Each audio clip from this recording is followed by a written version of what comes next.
সময় এসে গাজারটা না দিলি পরে শোকেশের লাতে ভেঙে ফেলাই দেবে। আর তোমার ডালো মেহমান, সে আসছে বেড়াইতে, অ্যাক্সিডেন্টলি ঘটনাটা ঘটে গেছে, মেহমানের এই বিচার করা যায় না। সেম কোয়ালিটি যখন ইসলামী হুকুমত বাস্তবায়ন হবে, কোরআনে কারিমের শাসন ব্যবস্থা দেশে চালু হবে, আল্লাহু আকবার, তখন এই দেশে যত মুসলমান আছে তারা আমাদের নিরাপত্তায় থাকবে। তাদের মন্দির ভাঙ্গা যাবে না, তাদের মূর্তি ভাঙ্গা যাবে না, তাদের ধর্ম নিয়ে কটূক্তি করা যাবে না, তাদেরকে শক্ত বলা যাবে না, তাদের ধর্মীয় কোনো প্রোগ্রামে বাধা দেওয়া যাবে না, ধর্মীয় অনুভূতিতে আঘাত দেওয়া যাবে না। তারা আমাদের দেশের মেহমান, তারা সংখ্যালঘু, আমাদের কাছে থাকবে যত্ন সহকারে। কাজেই আল্লাহ পাক বিচার ব্যবস্থা সেরকম রেখেছে।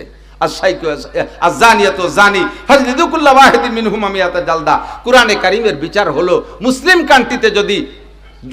কান্ট্রিতে যদি অবিবাহিত নারী আর পুরুষ যদি জিনা করে, তাহলে তার বিচার হলো ফাজলিদুকুল্লাহ ওয়াহিদিন মিনহুমা মিয়াতা জালদা। এই যুবক যুবতীর প্রত্যেক পাছায় তুলে 100 কুড়া মারো, 12 ভাষা আমরা শুনিয়ে এলাম 100টা করে। কিন্তু এই দেশের ভিতরে কোরআনে কারিমের শাসনওয়ালা দেশে ইসলামী হুকুমতের ভিতরে যদি কোনো হিন্দু 2 জন যুবক যুবতী এই অ্যাক্সিডেন্ট করে ফেলে, তাহলে তাদেরকে 100 কুড়া মারবা না। তারা কোরআন মানে না, কোরআনের বিচার তাদের উপরে চাপাই দিলে তারা জুলুম মনে করবে। তাদের জন্য দেশের পরিবেশ ঠিক রাখার জন্য অন্য কোনো নরমাল বিচার করো, তাদেরকে 100 ডোরা মারবা না। তাহলে দেখেন, কোরআনে কারিমের দেশে ইসলামী হুকুমত হইলে মুসলমান 100 ডোরা খায় আর মুসলমান সেই আকাম করে তারা বাঁচিয়ে যায়। তাহলে মুসলমানের চাইতে তাদের সুবিধা বেশি না? আশ-শাইখু ওয়াশ-শাইখাতু ইযা জানায়া ফারজুমুহুমা। মুসলিম কান্ট্রিতে ইসলামী হুকুমতের স্টেটের ভিতরে যদি বিবাহিত নারী আর পুরুষ, বুড়ো আর বুড়ি, বিবাহিত নারী আর পুরুষ যদি অ্যাক্সিডেন্ট করে, তারা যদি জিনা ব্যভিচার করে, আল্লাহ পাকের হুকুম ফারজুমুহুমা, তাদেরকে পাথর মেরে শেষ করে দাও, তাদেরকে পাথর মেরে শেষ করে দাও। এটা হলো মুসলমানদের বিচার। আর যদি মুসলিম কান্ট্রিতে কোনো হিন্দু বুদ্ধ খ্রিস্টান যদি বিবাহিত এই জিনা ব্যভিচার করে, তাদেরকে পাথর মারবা না, কারণ তারা কোরআন বিশ্বাস করে না, কোরআনের সংবিধান তাদের পর চাপানো যাবে না। তাদেরকে অন্য বিচার, নরমাল কোন বিচার করে দেশের পরিবেশ ঠিক রাখো। তাহলে এতেও বোঝা যায় কোরআনী হুকুমত চালু হইলে মুসলমানের চাইতে অমুসলমানরা যত্ন পায়। কথা কোন ঠিক না? তারা সুযোগ সুবিধা বেশি পায়। আস-সারিকু ওয়াস-সারিকাতু ফাকতু আইদিয়াহুমা জাযাআম বিমা কাসাবা নাকালাম মিনাল্লাহ। আল্লাহর কোরআনের হুকুম মুসলিম কান্ট্রিতে ইসলামী হুকুমত চালু হয়ে গেলে কোরআনের বিচার হলো চোর আর সুন্নি। সুন্নি চেনেন? চোরে, মহিলা চোরে সুন্নি কয়, চোরনি সন্ধি করে কয় কি সুন্নি। চোর আর সুন্নি যদি ধরা পড়ে, তাহলে ফাকতাউ আইদিয়াহুমা, মুসলমান এই চোর সুন্নিকে হাত কেটে দাও। প্রথমবার চুরি করলে ডান হাত, পরের বার চুরি করলে বাম পা, পরের বার চুরি করলে বাম হাত, এরপরে আবারও যদি চুরি করে, আর তো থাকলো না, কি দিয়ে চুরি করবে? পাউ দিয়ে যদি খুসাই মুসাই কিছু বাড়িয়ে দিয়ে যায়, তাহলে ঠ্যাং ওর একখান কেটে দাও, পুরো ভঙ্গু বানায় দাও। কিন্তু ওই মুসলিম কান্ট্রিতে যদি কোনো হিন্দু বুদ্ধ খ্রিস্টান চুরি করে, তাহলে তাদেরকে হাত কাটবা না। সুযোগ তারা কম পাইছে না বেশি পাচ্ছে? সুযোগ কম পাচ্ছে না বেশি পাচ্ছে? মুসলিম কান্ট্রিতে মুসলমান যদি বেপরদা করে, তাহলে তাকে এই শাস্তি। মুসলিম কান্ট্রিতে যদি মুসলমান মদ খায়, গাঁজা খায়, এবা খায়, ফেন্সিডিল খায়, হিরোইন খায়, তাহলে তাকে এই শাস্তি দাও, তাদেরকে এই বিচার করো, 6 মাস জেলে আটকাও, 100 করে ডোরা মারো। আর মুসলিম কান্ট্রিতে যদি মুসলমান হিন্দু বুদ্ধ খ্রিস্টানরা মদ গাঁজা এবা ফেন্সিডিল খায়, তাদেরকে এই বিচার করো না। এরা আমাদের দেশের মেহমান, এরা আমাদের কাছে আদরে থাকবে। ওরা ডর্জন ধরে গিলাস ভাঙিয়ে ফেললে ওদের চড় থাপ্পড় দেওয়া যাবে না। যালিকাল কিতাবু লা রাইবা ফি হুদাল লিল মুত্তাকিন শাহরু রমাদানাল্লাযী উনজিলা ফীহিল কুরআন হুদাল লিন-নাসি ওয়া বাইয়িনাতি। এবার আচ্ছা এদিকে তাকান, এই যে হাত কাটতে হবে, মারতে হবে, পিটিয়ে দেবে, এই শুনি আবার আপনারা ভয় পাচ্ছেন তো? হ্যাঁ, যে ওর বাবা তালিবার হুজুরকে ক্ষমতা আসতে দেওয়া যাবে না, সাইলিয়ে ফেলাই দেবেন মাইজি। একটু টুকিটাকি তো আমাকে পোলাপান করবে, তা যদি ধরা পড়ে 80-100 ডোরা মারে বাসায় তোলে, তা তো সর্বনাশ। আমার দিক তাকান, বহুত বড় শান্তি আছে। সামাজিকভাবে কের সাথে কেন আত্মদ্বন্দ্ব আছে, এই দ্বন্দ্ব কলহ কোনোভাবে মানে দ্বন্দ্ব ভিতরে চলতেছে, তার অ্যাকশনে যাইতে পারতেছে না। এক শ্রেণীর মানুষ আছে অ্যাকশনে নেওয়ার জন্য একটা মিথ্যা অপবাদ একজনের নামে লাগাই দেয়। দেখছি অমকের সাথে অমকের বোর সাথে এই হচ্ছে, এ যদি কয়ে দিতে পারে, সমাজের মাতুব্বাররা ওর দলে পয়সা করি কিছু খাইয়ে টাইয়া এই কথা অনুযায়ী তারা বিচার করে দেয়। আছে না নাই? সাবধান, সতর্ক থাকবেন। কত নিচে, এদিক তাকান, যদি কোনো এমন কি যদি কোনো বাপ খেয়াল করতেছে না, ইসলামী হুকুমত হইলে এই হুকুমতের ভিতরে কোরআনের বিচার, যদি কোনো বাপ তার সন্তানকে ইয়ারকিস চলে বলে এ হারামজাদা, কি কয়? হারামজাদা কয় না আমাদের দেশে? খুশিতেও কয়। ছেলে এত বড় বল মাছ একটা নদীতে ধরে নিয়েছে, বাপ খুশিতে ফিটি থাকে ওই হারামজাদা, এত বড় বল মাছ কয় কিভাবে ধরলি? হারামজাদার মানে জানেন? হারামজাদার এর ক্লিয়ার বাংলা হলো জাইরুর বাচ্চা। রাগ করে যদি হারামজাদা কন সন্তান রে, এর কি করে যদি হারামজাদা কন, ইসলামী হুকুমত যদি হয়, তাহলে ওই সন্তান যদি বাপের নামে মামলা দেয়, স্যার আমাকে আমার আব্বা হারামজাদা বলছে, জারজ সন্তান বলছে, এর মানে হলো আমার আব্বা আমার মার উপরে অপবাদ দিয়েছে, আমার মা অন্য কোনো জায়গায় অন্যায় করে আমাকে জন্ম দিয়েছে, তা আমার আব্বা আমাকে হারামজাদা কেন বললো, এর তথ্য সংগ্রহ করে বিচার চাই। সন্তান যদি কোর্টে বিচার দেয়, তাহলে আব্বাকে সেখানে উপযুক্ত প্রমাণ দিতে হবে যে কেন সে হারামজাদা বলল। হারামজাদার মানে নিজের সন্তানে জারজ সন্তান বলছে, নিজের সন্তানকে জারজ সন্তান বলার মানে কি, যে তার স্ত্রী অন্য জায়গায় প্রেম প্রণয় করে গর্ভধারণ করে হারামজাদা জন্ম দিয়েছে। তুমি একথা কেন বললে? স্ত্রীর পর অপবাদ কেন দিয়েছো? ওয়াই চারজন ফাতুবি আরবাতি সুহাদা, চারজন পুরুষ সাক্ষী আনতে হবে, এই যে তোমার জারজ সন্তান তোমার স্ত্রী অন্যায় করছে আরেকজনের সাথে, প্রত্যক্ষদর্শী চারজন পুরুষ সাক্ষী না আনতে পারলে পিঠি চামড়া জামা কাপড় খুলিয়ে পিঠি সৈচর তেল মাও। সামানিনা জালদা, 80 ডুরা। কয় ডুরা? 80 ডুরা খাইতে হবে বাপের এক হারামজাদা গালির কারণে 80 কুড়া। তাহলে এই একবার যদি কোন এক আব্বা 80 কুড়া খায় এক হারামজাদা কইয়ে, এই দেশে আর কোন আব্বা কি আর গালাগালি করবে? সব আব্বা ভালো হয়ে যাবে না? এই জন্য কোরআনে কারিম হলো ভালো হওয়ার একটা শিক্ষা কোর্স। বুঝতে পারছি কথা বলেন? আল্লাহ জাযাউ সাইয়্যাতিন সাইয়্যাতুম মিসলুহা, কোরআনের বিচার হলো যে যতটুক করে তারে ততটুক করো। বিচার কি? যদি কেউ একটা আসিন্নু বিসিন, একজনের দাঁত ভাঙি ফেলেছে ঘুষি দিয়ে, তার বিচার কি? তারও একটা দাঁত ভাঙতে হবে। হাত কেটে ফেলাইছে, হাত কেটে দিতে হবে। কান কেটে ফেলাইছে, কান কেটে দিতে হবে। যা বিচার তাই। এভাবে যদি সঠিক বিচারগুলো সমাজে আসে, হুজুর আল্লাহ পাক কোরআনে কারীমের ভিতরে বলে অফিল কিসাসে হায়াত, এই প্রতিশোধ গ্রহণের ভিতরে মানুষের হায়াত বেড়ে যায়। একটা মানুষকে হত্যা করে দিয়েছে, তার বিচারে যদি আরেক সেই মানুষটা হত্যাকারীকেই হত্যা করে দেওয়া হয়, আমাদের দেশের নেতারা বিভিন্নভাবে ফোন টোন করে জজের টাকা খাওয়াইয়া এই একটা ডাইরেক্ট জেনুইন হত্যার বিচার, হত্যা করতেছে না, তাদেরকে 2-5 বছর জেল দিয়ে তারপরে ছেড়ে দিচ্ছে। এরকম ঘটনা বাংলাদেশে ঘটে কি ঘটে না? এরকম হালাল খানেওয়ালা জজ বাংলাদেশে আছে না নাই? আছে না? আবার নিরপরাধী মানুষকে জেলের ভিতরে বছরের পর বছর পচায় দিচ্ছে। নিরপরাধী মানুষকে কোনো তথ্য নেই, অনার্থক মিথ্যে একটা অপবাদ দিয়ে তাকে ফাঁসি দিয়ে দিচ্ছে। এ বিচারও বাংলাদেশে আছে না নাই? একেবারে জেনুইন তথ্য সংগ্রহ করে উপযুক্ত বিচার, কতলের পরিবর্তে কতল। যদি এরকম হয়, একটা হত্যার পরিবর্তে যদি হত্যা হয়, আর হত্যাটা যদি দিবালোকে হয়, তাহলে বাকি অন্যদের হায়াত বেড়ে যাবে। তার মানে আর কেউ মারামারি করবে না, আর মারামারি না করলে এরকম মরণও হবে না, এরকম হত্যা হবে না, বাকি সকলে হায়াত বেড়ে যাবে। কথা বলুন ঠিক কি ঠিক না? তো কোরআনে কারিম বলতে গেলে সারা রাত আমি বলতে পারবো ইনশাআল্লাহ, আমি সেদিকে যাব না, একটু খাটো করে ফেলতেছি। তো এক কথায় আমরা বুঝতে পারছি, কোরআন শরীফ সাময়িক কিছু না, কোরআন শরীফ কোনো গোষ্ঠীগত কিছু না, গোটা মানব জাতির জন্য কোরআন শরীফ। ঠিক কি ঠিক না?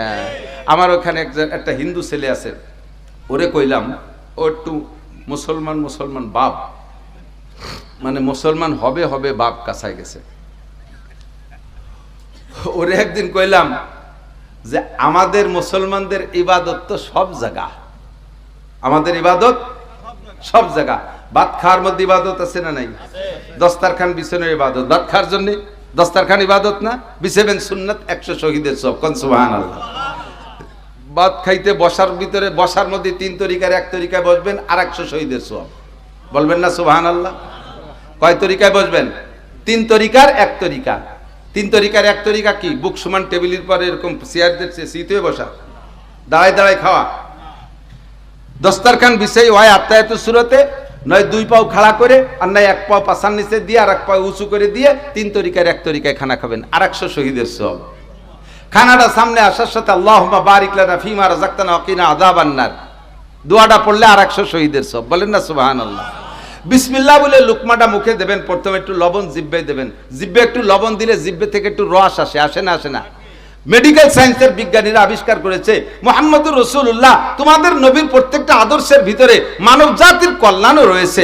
মুহাম্মদ বলেছেন খানার শুরুতে জিহ্বায় একদানা লবণ দাও, একদানা লবণ দিলে ওই লবণের কারণে জিহ্বায় একটা রস আসে। মেডিকেল সায়েন্সের ডাক্তার আবিষ্কার করেছে এই জিহ্বায় প্রথম যে রসটা আসে ওই রসটা হজমি শক্তির জন্য এত বড় পাওয়ারফুল ঔষধ যার তুলনায় পৃথিবীতে কোনো ঔষধ তৈরি হয়নি।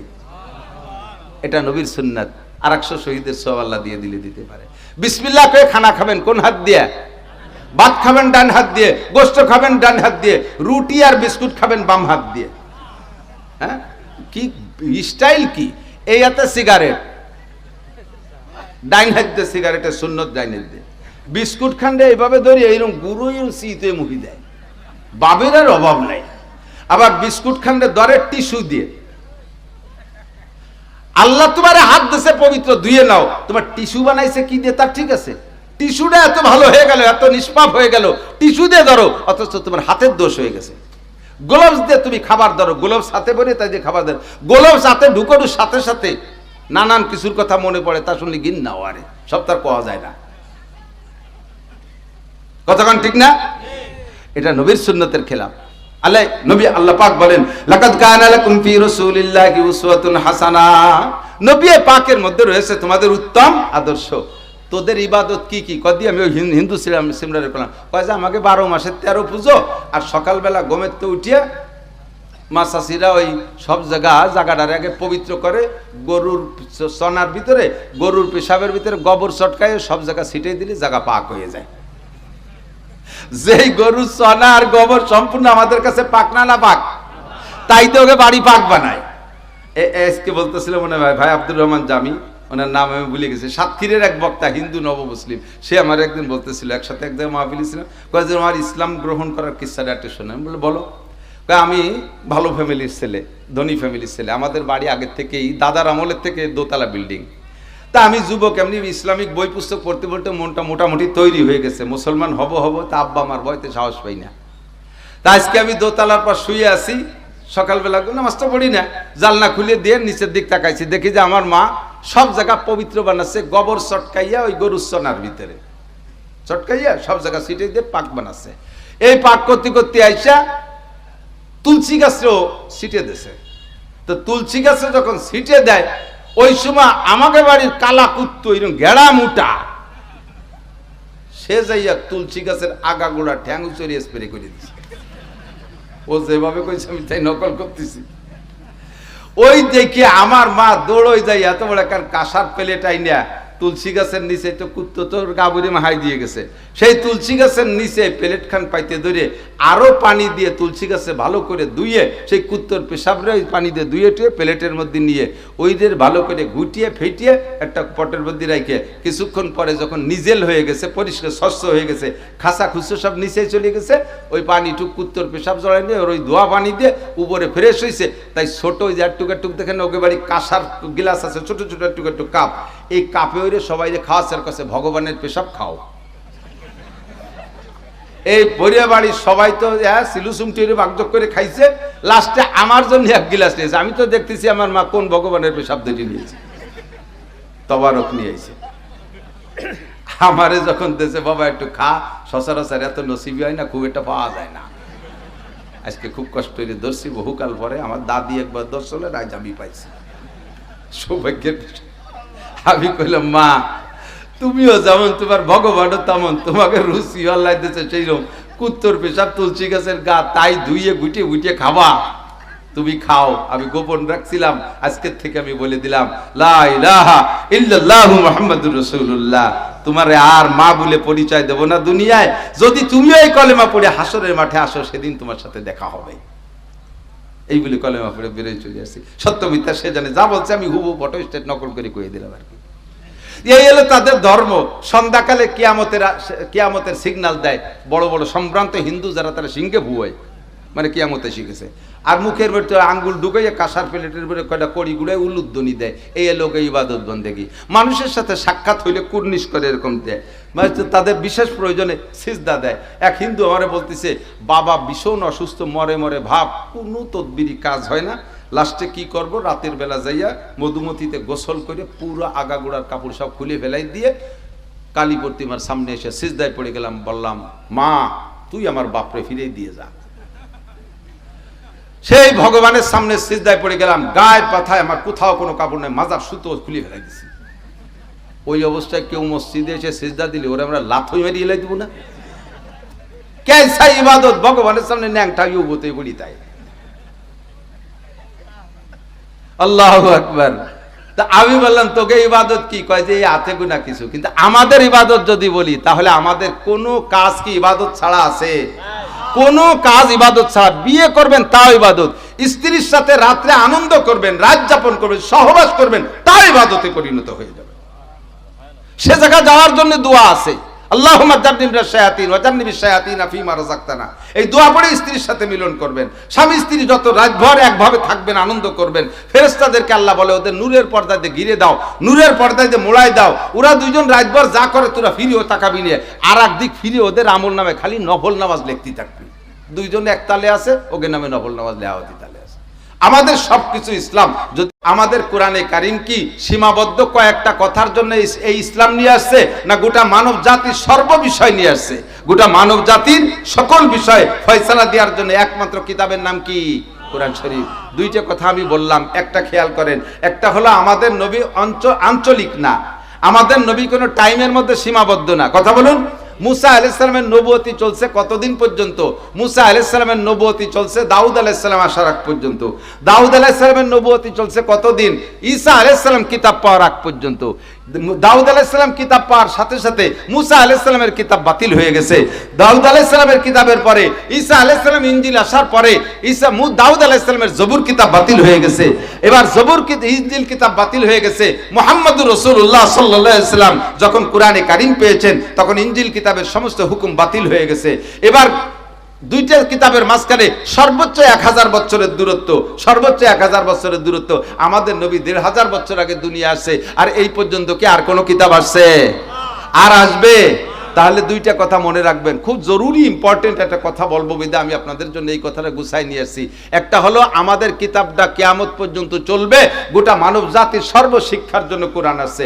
দুই নম্বরে আমাদের যে নবীর মাধ্যমে কিতাব আসছে, এ নবীও সাময়িক না, নবীও আঞ্চলিক না, কিয়ামত পর্যন্তর জন্য নবী। কথা বলুন ঠিক না?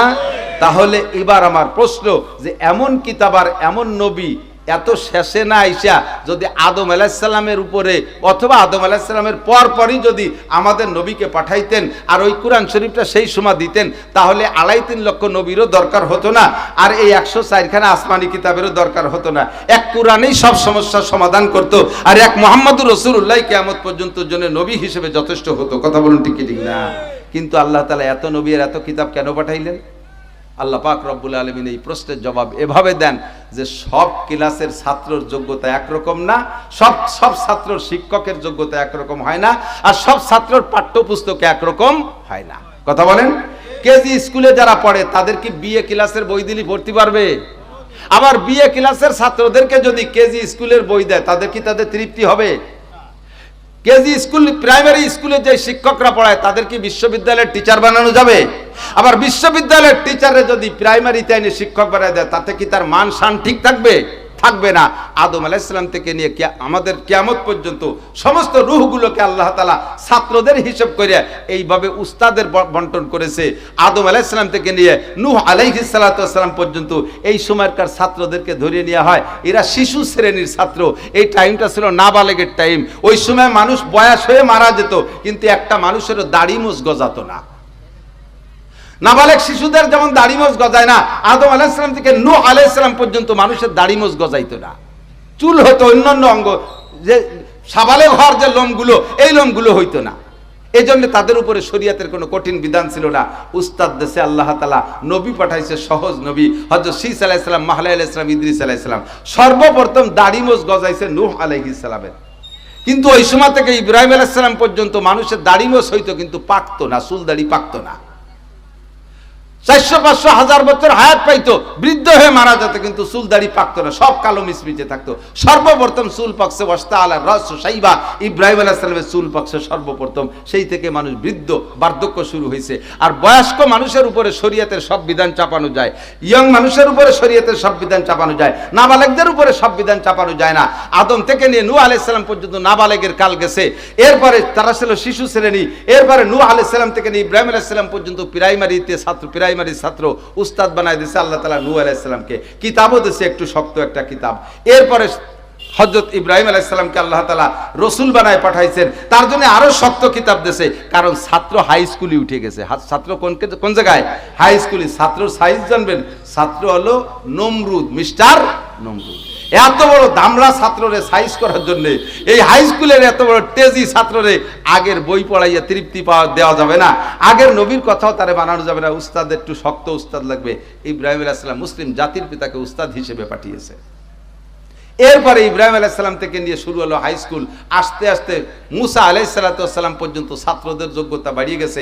এবার ছাত্র হলো মিস্টার ফিরাউন, কারুন, হামান, বিশ্ববিখ্যাত ধামড়া। এগুলোকে সাইজ করার জন্য হাই কলেজের ছাত্র, এদেরকে আগের কিতাব দিয়ে হবে না, আগের উস্তাদ দিয়ে হবে না। আল্লাহ তাআলা উস্তাদ দিয়েছে হযরত মুসা আলাইহিস সালামকে, কিতাব দিয়েছেন তাওরাত। মুসা আলাইহিস সালাম থেকে নিয়ে দাউদ আলাইহিস সালাম পর্যন্ত ছাত্র চলে এসে আরো উপরি ক্লাসে, তাদের আগের উস্তাদ আর আগের কিতাব দিয়ে হবে না। দাউদ আলাইহিস সালামকে উস্তাদ বানায় পাঠাইছে, কিতাব দিয়েছে জবুর। সেই থেকে নিয়ে ঈসা আলাইহিস সালাম পর্যন্ত ছাত্র চলে গেছে কি বলা হয় বিশ্ববিদ্যালয়। এখন ছাত্রদের যোগ্যতা বাড়িয়ে গেছে, আগের বইতে তারা তৃপ্তি পায় না, আগের উস্তাদও তাদের পড়াইতে পারবে না। আল্লাহ তাআলা উস্তাদ পাঠাইছে হযরত ঈসা আলাইহিস সালামকে, আর কিতাব দিয়েছে ইনজিল কিতাব। এবার এই 570 বছর পর্যন্ত ইনজিল আর ঈসা আলাইহিস সালাম চলে গেছেন। এরপরে 570 বছর পরে হচ্ছে ছাত্রর সাইজ শুনবেন কিরা? আবু জাহেল, আবু লাহাব, উতবা, সাইবা, ওলীদ ইবনে মুগিরা, আবু সুফিয়ান, আবু বকর, উমর, উসমান, আলী, তালহা, জুবায়ের, বিলাল, আম্মার, সুহাইব, এরকম জলিলুল কদর সাহাবা এবং পক্ষান্তরে বিখ্যাত আন্তর্জাতিক খ্যাতি সম্পন্ন কাফের, এদেরকে আগের কিতাব দিয়ে তৃপ্তি দেওয়া যাচ্ছে না। আল্লাহ তাআলা শিক্ষক জগতের ভিতরে বাছাই করে শ্রেষ্ঠ শিক্ষক মুহাম্মদুর রাসূলুল্লাহকে এবং শ্রেষ্ঠ কিতাব কোরআনে কারীমকে এদের জন্য বরাদ্দ করেছে। বলেন না সুবহানাল্লাহ। আল্লাহ পাক রব্বুল আলামিন এই ছাত্রদের জন্য আমার নবীকে পাঠিয়েছেন, তৈরি করে রেখেছেন, বাছাই করে রেখেছেন। আমরা বড় ভাগ্যবান, শ্রেষ্ঠ নবীর উম্মত। বলেন না আলহামদুলিল্লাহ। হুজুর আলাইহিস সালামের আগমনে নূর শুরু হয়েছে। একটু খেয়াল করতে হবে, একটা কথা মনে রাখতে হবে। আমাদের দেশে একটা কথা নিয়ে বিরোধ চলতেছে অনেক আগের থেকে, এখনো পর্যন্ত আছে। কেউ কেউ বলে আল্লাহর নবী নূরের তৈরি, আল্লাহর নবী নূরের তৈরি, আর কেউ কেউ বলে মাটির তৈরি। আহা, খেয়াল করতেছেন না, মতানৈক্যটা সাফ করে নেন। আল্লাহ নূর, আল্লাহ নূর, আল্লাহ যারা নূর, নূরের সন্তান হয় না, নূরে বিয়ে করে না, নূরে খায় না, নূরে ঘুমায় না। আল্লাহ নূর, আল্লাহ খায় না, আল্লাহ ঘুমায় না, লাম ইয়ালিদ ওয়া লাম ইউলাদ, জন্ম নেয় না, জন্ম দেয় না। ফেরেশতারা নূরের তৈরি, তারা খায় না, তারা নায় না, তারা ঘুমায় না, তারা বিবি বাল বাচ্চা দেয় না, তাদের বাচ্চা হয় না, তাদের স্ত্রী নাই, তারা পেশাব করে না, তারা পায়খানা করে না। আমার নবী জন্ম নিয়েছেন, জন্ম দিয়েছেন। আমার নবী পেশাব করতেন, পায়খানা করতেন। কথা বলেন, করতেন কি করতেন না? এ কথাকে বিশ্বাস হয় কিনা? নবী পাক পেশাব করতেন, নবী পাক পায়খানা করতেন। শামাইলে তিরমিজি বড় হাদিসের কিতাব সব জায়গায় প্রমাণিত আছে। নবী পাক খাইতেন, নবীর স্ত্রী ছিল, নবীর বাচ্চা জন্ম দিয়েছেন। কাজী এই জন্ম দেওয়া, স্ত্রী ব্যবহার করা, এটা মানবিক যোগ্যতা। অন্য মানুষকে যা দিয়ে বানাইছে আল্লাহ তাআলা আমার নবীকে তাই দিয়ে বানাইছেন। পার্থক্য শুধু এতটুক, একজন ডিসি সাহেবকে আল্লাহ যা দিয়ে বানাইছে, ওই ডিসি সাহেবের অধীনে সাধারণ মানুষ যারা আমরা গ্রাম গায়ের মানুষ, আমাকেও তো তাই দিয়ে বানাইছে, ঠিক না? ডিসি সাহেবের নাম আব্দুর রহমান, আর আমার নামও আব্দুর রহমান, তাই বলে আমি আর ডিসি সাহেবতে এক দরে বিক্রি হব না। ডিসি সাহেবের ভিতরে যে যোগ্যতা আছে সেই যোগ্যতায় দেশের ডিস্ট্রিক্ট কমিশনার, সে ডিসি হয়েছে। আমার ভিতরে সেই যোগ্যতা নাই, তাই আমি ডিসি না। মুহাম্মদুর রাসূলুল্লাহকে আল্লাহ তাআলা মাটি দিয়ে বানাইছে। আল্লাহ তাআলা নিজেই বলেন, লাকাদ কানা, কি বলা হয়? আল্লাহ পাক রব্বুল আলামিন বলেন, হে দুনিয়ার মানুষ, তোমাদের জন্য তোমাদের মধ্য থেকে আমি নবী পাঠাইছি, তোমাদের মধ্য থেকে একজনকে পাঠাইছি। মুহাম্মদুর রাসূলুল্লাহকে অন্য কোন জাতির থেকে পাঠাই নাই। পক্ষান্তরে এদিক তাকান, যদি নবী পাককে আমরা নূর বলি তাহলে আমাদের লস হয়ে যায়। একটু ভাঙ্গায় বুঝে নেন, বিরক্ত বোধ করেন না। এই যে লাইট, এই লাইট এটা কাচের তৈরি। কিসের তৈরি? এই লাইট কাচের তৈরি না বডি? কাচের তৈরি। এরে কি আমরা বলি যে একটা কাচ কিনে নিয়ে আয়? বাড়ির একটা বাল্ব কেটে গেছে, একটা রড লাইট বাল্ব কেটে গেছে, ছেলেকে কি বলবেন যে একটা কাচ কিনে নিয়ে আয়? কি বলবেন? লাইট কিনে নিয়ে আয়। কি বলবেন? লাইট মানে হলো আলো। লাইট মানে কি? আলো।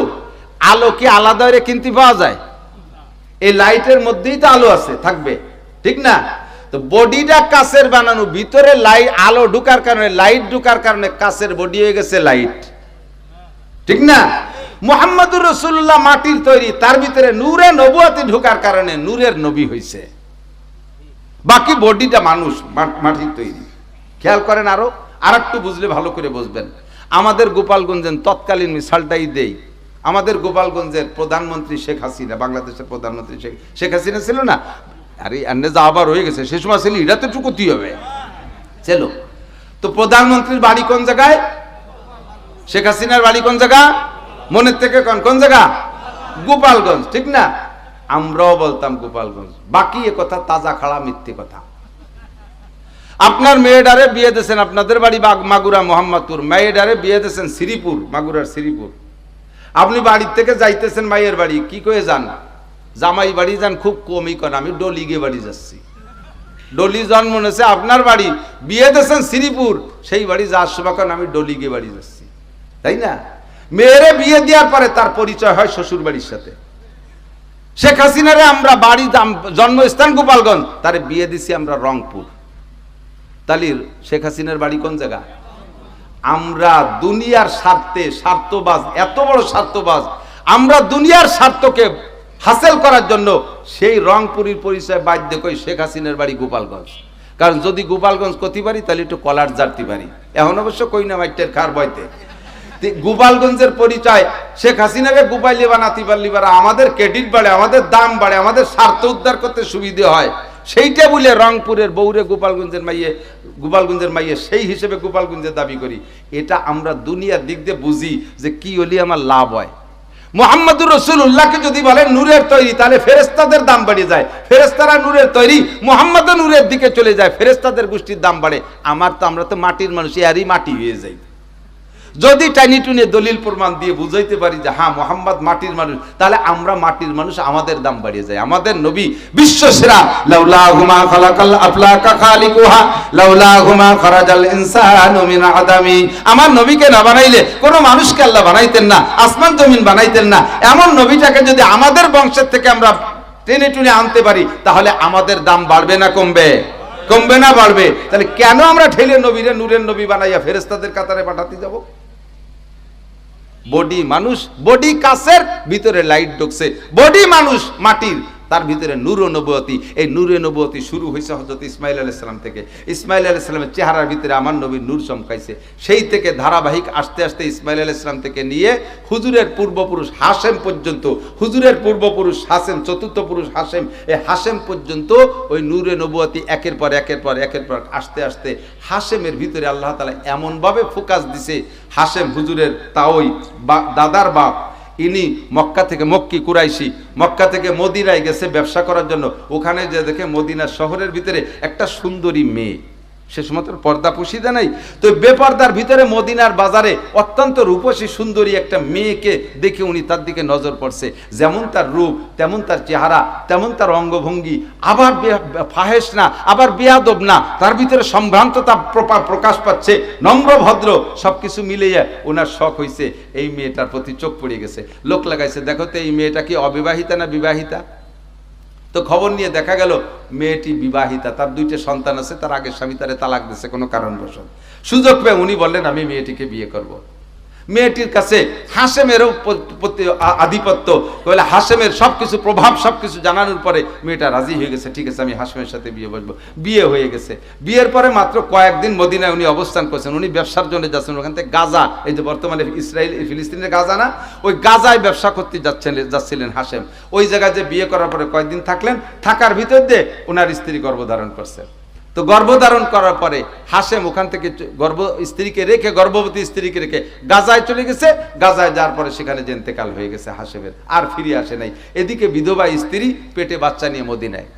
কিছুদিনের পরে বাচ্চা যখন ডেলিভারি হয়েছে, এই খবর বাচ্চা ডেলিভারি হওয়ার পরে 3-4 বছর পরে বাচ্চাটা অত্যন্ত সুদর্শন, এর ভিতরে হাশেমের থেকে রূপ চলে আসছে, হাশেমের রূপ এর মধ্যে আসছে। এবার এই ছেলেটার নাম রাখছে সাইবাতুল হামদ। সাইবাতুল হামদ। হুজুরের দাদার নাম কি? কে কইতে পারেন? হুজুরের দাদার নাম কি? আব্দুল মুত্তালেব। আব্দুল মুত্তালেব না, হুজুরের দাদার নাম হলো সাইবাতুল হামদ। হুজুরের দাদার নাম আজকে একটু মুখস্থ করেন, সাইবাতুল হামদ। কি নাম? সাইবাতুল হামদ। এই সাইবাতুল হামদ জন্ম নিয়েছে ওই মহিলার গর্ভে। এবার হাশেমের আপন ভাই ছিল মক্কায়, তার বাড়ি মক্কায়, তার নাম হলো মুত্তালিব।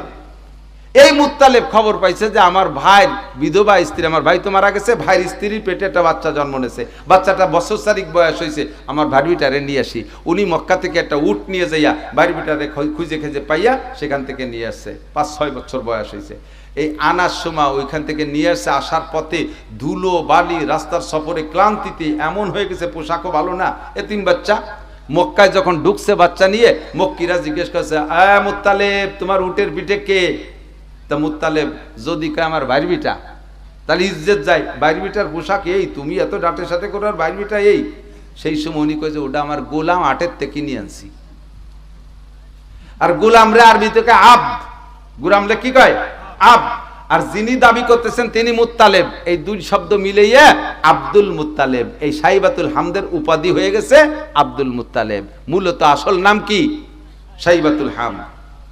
এই আব্দুল মুত্তালিব রে এরপরে বাড়ি নিয়ে সুন্দর করে গোসল টোসল করে পরিষ্কার করিয়ে এরপরে ভাতিজা বলে পরিচয় দিয়েছে। এর ভিতরে আল্লাহর নবীর নূর সাইবাতুল হামদের ভিতরে উপাধি হয়ে গেছে আব্দুল মুত্তালিব। ধীরে ধীরে বড় হয়েছে। দানবীর যেমন মন খোলা, সেরকম হ্যান্ডসাম পুরুষ, সেরকম জুয়ান, সেরকম চেহারা, সর্বকিছু মিলাইয়া আল্লাহ তাআলা তাকে এমন ঐতিহ্য দিয়েছে যে মুত্তালিবের পরে এই সাইবাতুল হামদের কাছে কাবা ঘরের চাবিও চলে আসছে। কাবা ঘরের জিম্মাদারি হুজুরের দাদা সাইবাতুল হামদ। কুনিয়াত নাম হলো, মানে পরিচিত নাম হলো আব্দুল মুত্তালিব। এই আব্দুল মুত্তালিবের কাছে চলে আসছে। আব্দুল মুত্তালিবের এবার সন্তান, একটা মাত্র সন্তান। কাবা ঘরের কোনো একটা কাজ করতে যে সে একটা সন্তান নিয়ে কাজটা করিয়ে যে হাঁপাই গেছে, কষ্ট হয়ে গেছে। আর যদি দুটি একটা ছেলে থাকতো, হ্যাঁ, অনেক সময় আছে না, আমাদের সমাজে তো এখন এক ছেলে এক মেয়ের প্রথা চালু হয়ে গেছে। ছেলে হোক মেয়ে হোক, সুখী সংসার, একটা অথবা দেড়টা অথবা দুটি। তাই দুটি, একটা ছেলে একটা মেয়ে, ওরে খুশি, সুখী সংসার, মোটা কামাই করব। এই সুখী সংসার আল্লাহ একটা ছেলেওয়ালা, কোন কোন সময় ছেলে বেশি চাই। কোন সময় জানেন? পাশের বাড়িওয়ালারা 8 বাপ বেটা, এক বাপের 7 ছেলে, তারা 8 বাপ বেটা, 7টা ছেলে যখন ঝাঁকি মেরে জোয়ান হয়ে বড় হয়ে গেছে, তখন ওই বুড়ো বাপের ফিরে আবার নতুন যৌবন ফিরে আসে শক্তিতে। তো ইন্দ্রা 8 বাপ বেটাই না ঠেল, ওরা 2 বাপ বেটা, আটখানিক জায়গা নিয়ে এই 2 বাপ বেটার সাথে 8 বাপ বেটার গ্যাঞ্জামে বাড়ি লেগে গেছে। এবার কারা মাইর খাবে বেশি? 2 বাপ বেটা না? তো 2 বাপ বেটারে মাইরিয়ে 8 বাপ বেটা দুরা সাপের মতো রাস্তায় টানটা ডরে তুই দিয়েছে, পুরো মারিয়ে ফেলে নাই। এখন এই বুড়ো কালে 80 বছর বয়স, সেই সময় লম্বা লম্বা হাই ছাড়তিছে। আর যদি 2-4টে থাকতো এরকম জোড়া বাড়ি খাতাম না। সে সময় ওনার মেশিন পাতি সব শেষ, আর হাই ছাড়িয়ে লাভ নাই। এরকম হাই ছাড়ে না, আর 2-একটা থাকলে এরকম জোড়া বাড়ি খাতাম না। বুড়ো কালে যে বসছো সময় মতো বুঝলি গুডাসারি কত, তাই কয় ওটা কিছুক্ষণ হলেও বাড়ি বাড়ি টিয়ে থাকতে পারতে, এরকম জোড়া বাড়ি খাইতে না। এবার সাইবাতুল হামদের এক ছেলে কাবাঘর পরিষ্কারের কাজে যাইয়া ওখানে যাই, ওই রকম এক ছেলে এক বাপ 2 বাপ বেটার কষ্ট হয়ে গেছে। এখন উনি বলতেছে, আল্লাহ যদি তুমি আমাকে 10টা ছেলে দাও, তাহলে একটা ছেলেকে আমি কুরবানি দিয়ে দেবো তোমার রাস্তায়। বললেই আল্লাহ পাক কবুল করে ফেলাইছে, একে একে 10 ছেলে। 10 নম্বর ছেলে আব্দুল্লাহ। ছেলে কি? আব্দুল্লাহ। এই আব্দুল্লাহর ভিতরে সাইবাতুল হামদের ভিতরে যে নূরে নবুয়তি, ওইটা চলে আইছে এবার সাইবাতুল হামদে আব্দুল্লাহর ভিতরে। আব্দুল্লাহর চেহারা অপূর্ব। এখন না মান্যজন পুরো হয়ে গেছে, একটা জবই দিতে হবে না, আর কোনটারে দেবে, কোনটাকে দেবে? লটারি না করে ঠুয়োট হাতে একটা ধরে দেওয়া যাচ্ছে না। এবার লটারি টানছে 10 ছেলের ভিতরে, প্রত্যেকবার 3 বার লটারি টানছে, 3 বার আব্দুল্লাহর নাম আইছে। ওইদের চেহারা দেখে তো জবই দেওয়া কোনো মতো সম্ভব না। তারপরে যেহেতু 3 বার নাম আসছে, আল্লাহর নামে মান্নত করছে, জবাই দেওয়ার জন্য আব্দুল্লাহকে নিয়ে মাসবাহের দিকে, জবরস্থানের দিকে রওনা দিচ্ছে। আব্দুল্লাহর বোন ছিল একটা, তিনি বলতেছে, আব্বা আব্বা পায় ধরি, আমার ভাইরে মারো না, আমারে মেরে দাও, দরকার হয় আমারে জবাই দাও, আমার এই ভাইরে মারো না আব্বা। কিসের কথা শুনে? আরে লটারিতে নাম আসছে। এবার ওনার বোন বলতেছে, আব্বা তাহলে একটা কাজ করা যাক, আমার এই ভাইয়ের নামের পরিবর্তে 10টা উটের নামে লটারি দেন আর ভাইয়ের নামে দেন, দেখেন কোন নাম আসে। যদি উটের নামে লটারি আসে তাহলে আমার ভাইরে বাঁচায় দেবেন। সেই সময় একজন মানুষের জীবনের পরিবর্তে 10টা উট দেওয়া লাগতো। কেউ যদি মারিয়ে ফেলে তার পরিবর্তে 10টা উট দিলি মাফ হয়ে যেত, সেই জন্য 10টা উটের কথা কইছে। তো 10টা উটের নামে লটারি দিছে, উটির নামে লটারি আসে না, আইসে আবার আব্দুল্লাহর নামে। কয় যে মা অল না, বাঁচাতে পারলাম না। কয় যে আব্বা তাহলে 20 উটির নামে দিয়ে দেন। এইভাবে 90 উটির নামে 9 বার লটারি টানছে, প্রত্যেকবারই আব্দুল্লাহর নাম আসে। এরপরে মেয়ে বলতেছে, আব্বা একেবারে শেষবার, তারপরে আর বলবো না, 100টা উটের এগেনস্টে আমার ভাইয়ের নামটা একটা লটারি দেন। যখন 100টা উটের সাথে লটারি দিছে, তখন 100টা উটের নামে লটারি চলে আসছে। কন্যা সুবহানাল্লাহ, আব্দুল্লাহ বাইসে গেছে। মূলত এটা যদি এই উটের লটারিতে না আসতো তাহলে আব্দুল্লাহ জবাই হয়ে যেত না। তাহলে এই আব্দুল্লাহর পূর্বপুরুষ ইব্রাহিম আলাইহিস সালামের ছেলে ইসমাইল আলাইহিস সালাম, তাকেও আল্লাহ তাআলা জবিহা বানাইছে, তারও জবাই করার হুকুম ছিল না।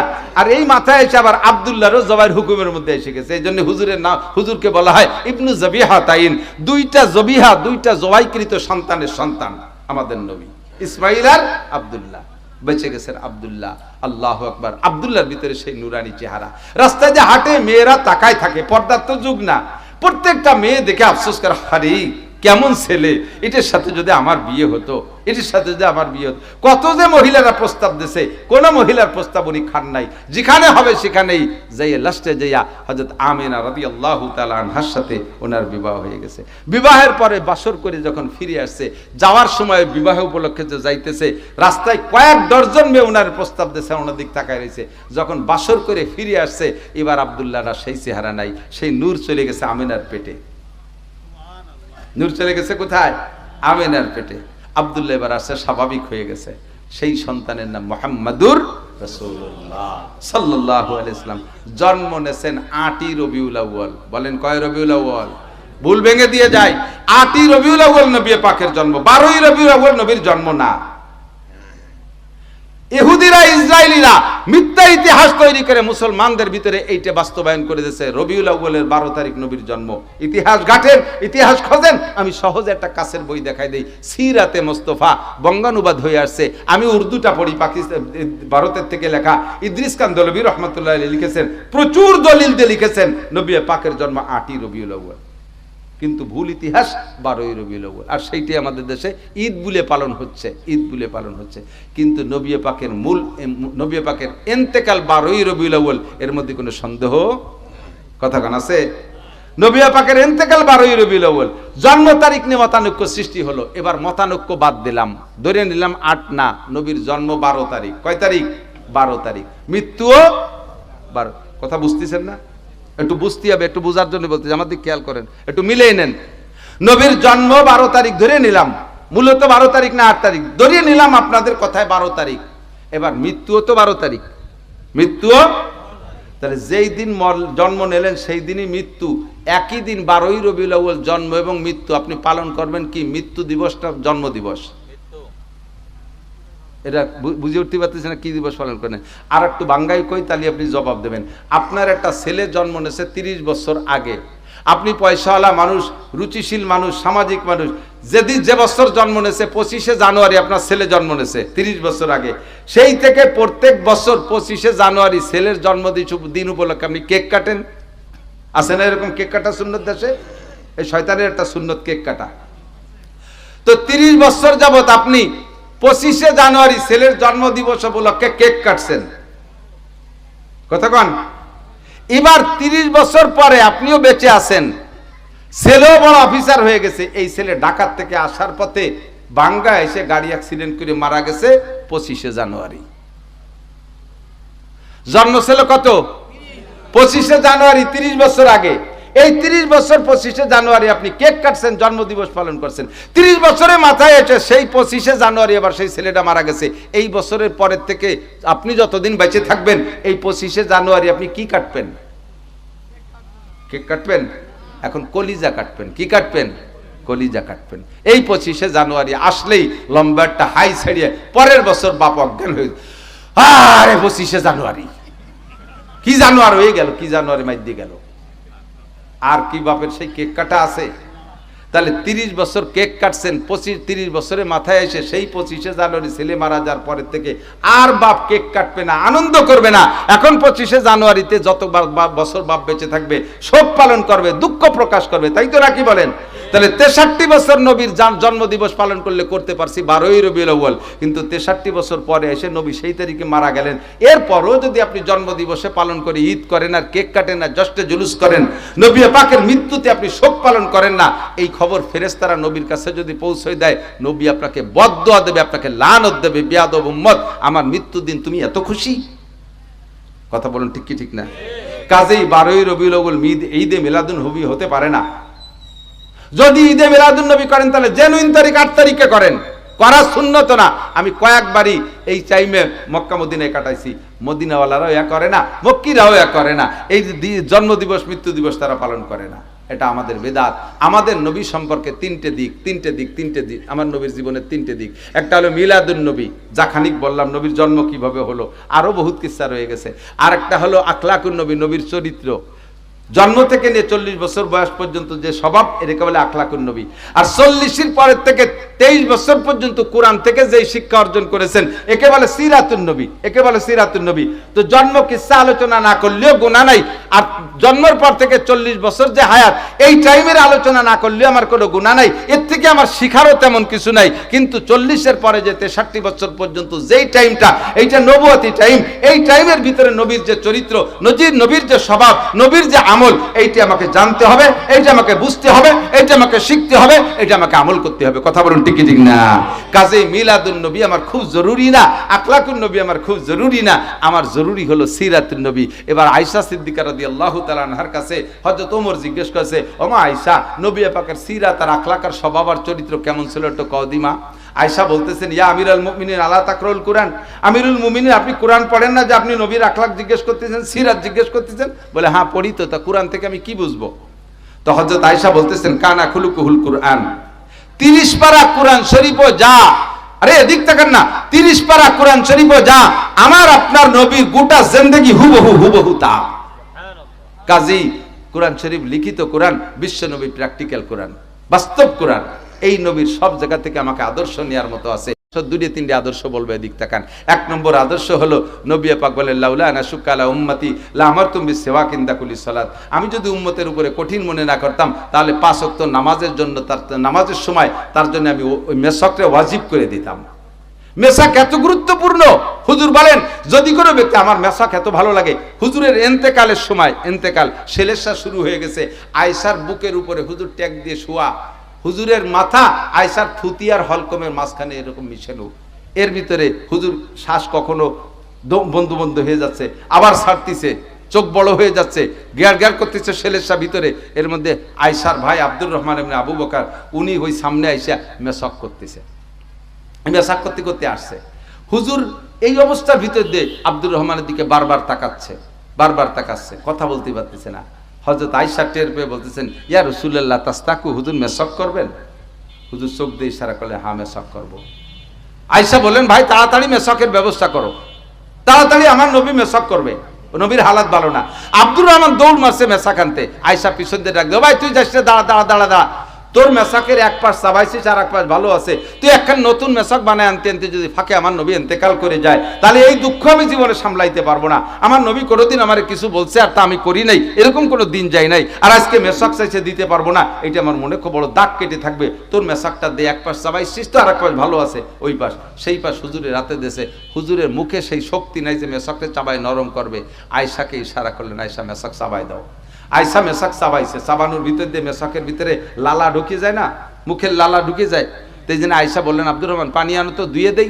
হুজুর ইশারা করলেন, না ধুইও না, ইশারা করলেন ধুইও না, তোমার লালা সহ মেসাক আমারে দাও।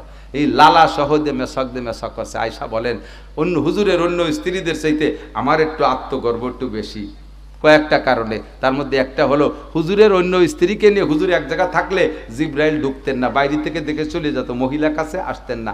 আর আমার কোলের মধ্যে মাথা থাকা অবস্থায় জিব্রাইল আসতেন। এলে এক। 2 নম্বরে হুজুরের ইন্তেকাল হয়েছে সিরিয়াল অনুযায়ী, হুজুরের 9টা স্ত্রী ছিল, এক এক স্ত্রী ঘরে এক এক রাত থাকতেন। আমার ঘরে যে রাত থাকার, যে টাইমটা থাকার, ওই টাইমের হুজুর ইন্তেকাল করছেন, এক এক সপ্তাহ করে থাকতেন। আমার সপ্তাহের ভিতরে হুজুর ইন্তেকাল করছেন আমার ঘরে। 3 নম্বর হলো মাতা রাসূলুল্লাহ সাল্লাল্লাহু আলাইহি ওয়াসাল্লাম ও তাবাকা রিকুহুমা রিকি, হুজুর ইন্তেকাল করেছেন এমত অবস্থায় যে হুজুরের থুক আর আমার থুক, আমার লালার হুজুরের লালা হুজুরের মুখের ভিতরে এক জায়গা হয়ে গেছে মেসাকের মাধ্যমে। 4 নম্বর মাতা রাসূলুল্লাহ সাল্লাল্লাহু আলাইহি ওয়াসাল্লাম রাসু বাইনা হাকিনাতি ওয়া জাকিনাতি, হুজুর ইন্তেকাল করেছেন এমত অবস্থায় যে হুজুরের মাথা আমার থুতি আর হলকুমের মাঝখানে ছিল। এই কয়েকটা দিক দিয়ে হুজুরের অন্য স্ত্রীর চাইতে আমার একটু গর্ব বেশি। বলতে চাইছি এ কথা, হুজুর মেসাককে কত ভালোবাসতেন যে মৃত্যুর সময় মেসাক করেছেন। 1 কোটি টাকা দামের বিরাজ যদি কোনো বিরাসের দাম থাকে 1 কোটি টাকা দাম, আর 1 লক্ষ টাকা দামের যদি কোনো পেস্ট থাকে, এই 1 কোটি টাকা দামের বিরাজ দিয়ে 1 লক্ষ টাকা দামের পেস্ট দিয়ে 100 বছর বিরাজ করলেও একটা নেকি আপনি পাবেন না। দাঁত মাজার নেকি, মেসাকের যে নেকিটা আপনি পাবেন না। আর একটা গাছের ডাল কেটে একবার যদি 3 বার ডলা দেন মুখে, আপনার আমলনামায় 100 শহীদের সব লেখা হবে। হাদিসে আছে হুজুর বলেন যে ব্যক্তি রেগুলার 5 ওয়াক্ত ওযুতে মেসাক করে, ওই লোকটার সবচেয়ে বড় লাভ হলো মরণের সময় কলেমা নসিব হবেই হবে। আল্লাহ তাআলা আমাদের আমল করার তৌফিক দান করুন। হুজুরের একটা আখলাকের কথা বললাম, হুজুরের আর একটা স্বভাব দস্তারখান ছাড়া খানা খাইতেন না। হুজুরের আর একটা স্বভাব সাক্ষাতে সালাম করতেন, হুজুর মুসাফা করতেন, হুজুর মুআনাকা করতেন, কুলাকুলি করতেন, মিষ্টি ভাষায় কথা বলতেন, হেসে দিয়ে কথা বলতেন। এগুলো সব আমার নবীর আখলাক। আমাদেরকে আল্লাহ তাআলা এই আখলাক শেখার তৌফিক দান করে বলেন আমিন। পারিবারিক অবস্থা অনেক লম্বা, ওদিকে পিছনে লম্বা হয়ে গেছে ওয়াজ বেদায়, আর আজকে কথা বাড়াতে পারতেছি না। সামনে শুধু এতটুকু কথা, হুজুরের স্ত্রীদের ভিতরে সবচাইতে বড় পণ্ডিত সাইয়্যিদা আয়েশা সিদ্দিকা রাদিয়াল্লাহু তাআলা আনহা। ১৬ লক্ষ সাহাবাদের ভিতরে সবচেয়ে বড় আলেম যারা ছিলেন ৩-৪ জনের ভিতরে আয়েশা একজন ছিলেন। কাজেই মেয়েদের শিক্ষা, দ্বীনি শিক্ষা, উচ্চ শিক্ষায় শিক্ষিতা হওয়া, এটাও নবীর সাহাবাদের ভিতরে থেকেই চলে আসছে। এখন আমাদের দেশের মেয়েরা নড়াচড়া হবে না, দোয়া করে দেবো, বেশিক্ষণ না, কথা চাহিদা পুড়িয়ে গেলে বোঝা যায়। আর বলবো না, এখন বুঝছি আপনাদের চেয়ে আমি ক্লান্ত বেশি, গরমে সিদ্ধ হয়ে যাচ্ছে। আবার ওই পাশে যে সম্মেলন ছিল ওই করে টেরে আর বাড়ি যাই নেই, সেই অবস্থায় চলে আসছি। আর তো ঘুম তো হয়ই না। এরপরে আবারও প্রত্যেক দিনই মাহফিল চলতেছে, শুরু হয়ে গেছে, দিনেও মাহফিল, রাত্রেও মাহফিল। আমি ক্লান্ত বেশি, এত কথা বলবো ভাবি নাই, আইসে গেছে তাই বলে ফেলাইছি। শেষ কথা হলো, আমরা সন্তানকে ভালো বানাইতে চাই, এরকম সব আব্বার চাহিদা না। সন্তানটা বলে আব্বা নিজে চোর হলিও ছেলেটা চোর হোক, খুব একটা আব্বারা চায় না। আব্বা নিজে গাঁজা খালিও ছেলেরে বিড়ি খাতি দেয় না, এরকম না আমাদের স্বভাব। আব্বা নিজে কবটা কিছু জানে না, অথচ ছেলেরে ইংলিশ মিডিয়ামে পড়ায় বিশ্ববিখ্যাত বানাবে, এইটা আমাদের দাবি। নিজে খারাপ হলেও সন্তান খারাপ হওয়াটা কোনো আদর্শ আব্বা চায় না, আদর্শবান আব্বা চায় না। সন্তানকে ভালো বানাইতে হলে এই মাঠে ময়দানে ওয়াজ করে একদিনের ওয়াজ দিয়ে ভালো বানানো সম্ভব না, তবলিগে 3 চিল্লা দিয়ে একবারে ভালো বানানো সম্ভব না, চরমুনের পিসাবের কাছে এনে মুরিদ করলে একদিনে পীর হয়ে আসবে না। এই সন্তান যদি ভালো সন্তান পাইতে হয় তাহলে আগে লাগবে ভালো মা। কি লাগবে? ভালো ফসল ফলাইতে হলে আগে ভালো জমি কিনতে হবে। নুনা জমিন রে চাষ দিয়ে বেসন বুনইয়া লাভ নাই। আইরিও বাইরিও আগাই নিয়ে বাগাই নিয়ে আসুসা আপাও দুয়া, পর্দা নাই, পুশিদা নাই, গান গায়, বাজনা গায়, এই ইত্যাদি করে বেপর্দা করে হাট বাজার করে বেড়ায়। এই সমস্ত বেহায়া দাইজুস বেশ্যা প্রকৃতির বউ একটা বিয়ে হবা, আর তার পেটেতে মঈনুদ্দিন চিশতি হবে, আব্দুল কাদের জিলানি হবে, ও কোনোদিনই হবে না। ওর পেটে হবে ইরশাদ শিখদের কানা জাহাঙ্গীর পিসি হান্নান। দেশের যত সন্ত্রাস মন্ত্রাস আবাজাবা পয়দা হবে, ঠিক কি ঠিক না? এখন আদর্শ মা হইলে আদর্শ সন্তানের আশা করা যায়। আদর্শ মা স্কুলেও পয়দা হয় না, আদর্শ মা কলেজেও পয়দা হয় না। ও জায়গা মাতৃত্বের শিক্ষাই নাই। মেয়েদেরকে প্যান্ট পরা শিখায়, মেয়েদেরকে শার্ট পরা শিখায়, মেয়েদেরকে সিগারেটের প্রশিক্ষণ হয় সেখানে। মেয়েরা ছেলেদের সাথে আগানে বাগানে দাঁড়ায় দাঁড়ায় গাঁজা এবা খায়, কথা বলুন ঠিক কি ঠিক না? মেয়েরা প্যান্ট শার্ট পরে, মেয়েরা বব কাটিং চুল কাটে, আর বিভিন্ন জায়গায় ছেলেদের সাথে পার্কিং করে বেড়ায়। সেই মায়ের সেই মেয়ের এমন একটা মেয়েকে বউ বানাবেন আর তার পেট দিয়ে ভালো সন্তানের আশা করবেন, এটা খুব কম, এটা কখনো সম্ভব না। যদি আল্লাহ দুনিয়াটা দিয়ে ফেলে সেটা আল্লাহর কুদরতি সিস্টেম। তা আদর্শ সন্তান পাইতে হলে আদর্শ মা লাগবে, আর আদর্শ মা গড়ার কারখানা মহিলা মাদ্রাসা। ছোট্ট ছোট্ট মেয়েদেরকে দেখছেন না বোরকা পরে, বড় মেয়েরা বোরকা পরে, সুন্নতি বোরকা তারা পড়ে, কোরআন শরীফ শুদ্ধ করে পড়া জানে। আপনারা পুরুষরা কোরআন শরীফ পড়তে জানেন না, মেয়েদের কোরআন শরীফ পড়া শুনলে আপনি পাগল হয়ে যাবেন। এত শুদ্ধ, এত সুন্দর, এত সুললিত কণ্ঠে কোরআন শরীফ পড়ে। তারা অবিহিকলা হাদদাসানা বুখারী মুসলিমের তিরমিজির ইবারত পড়তেছে, রিডিং পড়তেছে। এমন একটা বুখারি পড়া মা, এমন একটা কোরআনের হাফেজা মা যদি আপনার ঘরে থাকে, তাহলে তার থেকে একটা কোরআন পড়নেওয়ালা সন্তানেরও আশা করা যায়। কোরআন পড়নেওয়ালা সন্তান হলেই যে সব মুফতি মুহাদ্দিস হতে হবে তা না। আমার গোপালগঞ্জের ডিসি সাহেব, আপনাদের যশোরের সন্তান, গোপালগঞ্জের ডিসি সাহেব, আল্লাহু আকবার, এত বড় দাড়ি, জীবনে কোনোদিন দাড়ি কাটেও নাই, খুরও দেয় নাই। ছাত্র বয়সে বিসিএস পাস করার পরে চাকরিতে জয়েন্টের আগে তবলিগে 3 চিল্লা দিয়েছে। সেদিনকে গোপালগঞ্জে আমাদের 10 জন আলেমকে নিয়ে ওনার বাসায় দাওয়াত খাওয়াইছে রাত্রে, অনেক গল্প, 3 ঘন্টা 3.5 ঘন্টা। দায়রা জজ সাহেব, এসপি সাহেব, উনি আসিফ জুডিশিয়াল ম্যাজিস্ট্রেট, ওনারা বড় 4 জন আর আমরা 10 জন হুজুর। রাতের খানা দেশে ডিসির বাসায়, ডাইনিং টেবিলে নয়, আল্লাহর কসম দস্তারখানা বিছাই আমাদের সবাইকে খানা দেশে। রাতের বেলায় উনি গাড়ি নিয়ে 40-50 মাইল দূর গোপালগঞ্জের 5 থানায়, প্রত্যেকটা থানায় কোনো না কোনো মসজিদে যে ফজরের নামাজ পড়ে, উল মসজিদপুর যে ফজরের নামাজ পড়ে, কুটালিপাড়া যে ফজরের নামাজ পড়ে, যেই লোকটা অত দূর যাইয়ে জামাতে ফজরের নামাজ পড়ে, সেই লোকটা নিশ্চয়ই শেষ রাতে তাহাজ্জুদ পড়েই বেরোইছে। এরকম ডিসি, তাহাজ্জুদ পড়নেওয়ালা ডিসি, একটা দাড়িওয়ালা ডিসি, আল্লাহওয়ালা ডিসি সন্তান যদি আপনি পাইতে চান, তাহলে খুঁজে দেখেন গে ওই কামরুজ্জামান ডিসি সাহেবের মা একজন আল্লাহওয়ালি মহিলা। আপনার সন্তানটা এমন পাইতে হলে এরকম একটা কোরআন পড়নেওয়ালি মা লাগবে। আর কোরআন পড়নেওয়ালি মা পাইতে হলে স্কুল কলেজের ভিতরে খুব কমই পাওয়া যায়, থাকতে পারে 2-1টা কচিত কোনো আল্লাহর বান্দি থাকতে পারে, কিন্তু এটা কমই মহিলা মাদ্রাসা গঠনের দরকার, একান্ত দরকার। সেই হিসেবে মাদ্রাসা হইছে আলহামদুলিল্লাহ। এই মাদ্রাসা আল্লাহ পাক বলেন তাআওয়ানু আলাল বিররি ওয়াত তাকওয়া ওয়ালা তাআওয়ানু আলাল ইসমি ওয়াল উদওয়ান, একে অপরকে ভালো কাজে সাহায্য সহানুভূতি করো, কোনো খারাপ কাজে কেউ কেউ সাহায্য করো না। মাদ্রাসা করা ভালো না মন্দ? এই ছাত্ররা উঠছিস কে? এই টাকা দিয়ে যা, উঠলে আটা দিলি টাকা দিয়ে লাগবে 200।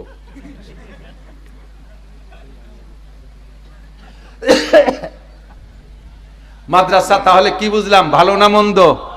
দরকার আছে না নাই? যে সব বাড়ির মেয়েরা মাদ্রাসায় পড়ে বলেন তো, সে সমস্ত মেয়েগুলোর পরিবর্তন হয়েছে কি হয় নাই?